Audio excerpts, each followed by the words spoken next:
आज दिवाली के दिन भारत का एक गांव अंधेरे में रहेगा।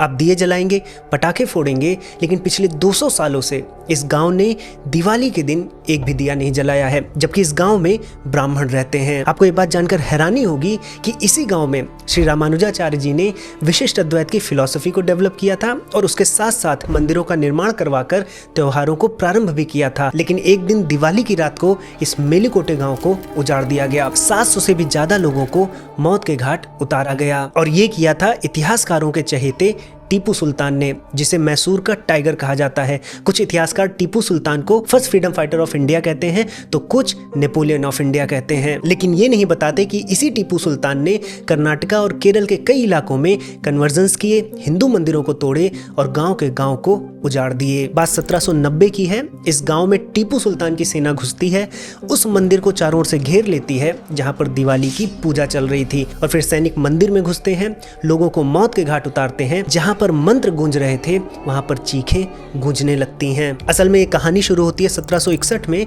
जब हैदर अली ने धोखे से मैसूर के राजा कृष्णराज वोडेयार द्वितीय से सत्ता छीन ली थी। पूरे राज परिवार को कैद कर लिया गया, लेकिन उनकी रानी लक्ष्मी मानी देवी ने हार नहीं मानी और उन्होंने दोबारा राज्य प्राप्त करने के लिए स्ट्रेटेजी बनाई, और उस स्ट्रेटेजी में इसी गांव के विद्वान और मंत्री शामिल हुए। और जब टीपू सुल्तान को ये बात पता चली तो इसका प्रभाव ये हुआ कि इस गांव को दिवाली की ही रात के दिन उजाड़ दिया गया। आज मेलुकोटे के मंदिरों की सीढ़ियों पर खून सूख चुका है, लेकिन यादें आज भी ताजा हैं। इसलिए जब हम दिवाली मनाते हैं तो यहाँ पर गांव के लोग दिया नहीं जलाते, बल्कि जो दिवंगत आत्माएं हैं उनकी शांति की कामना करते हैं, क्योंकि उनके लिए दीपावली अब प्रकाश का नहीं अंधेरे का त्योहार है। साथियों, आप सभी कमेंट में बताइए कि क्या टीपू सुल्तान एक इंस्पिरेशनल किंग था।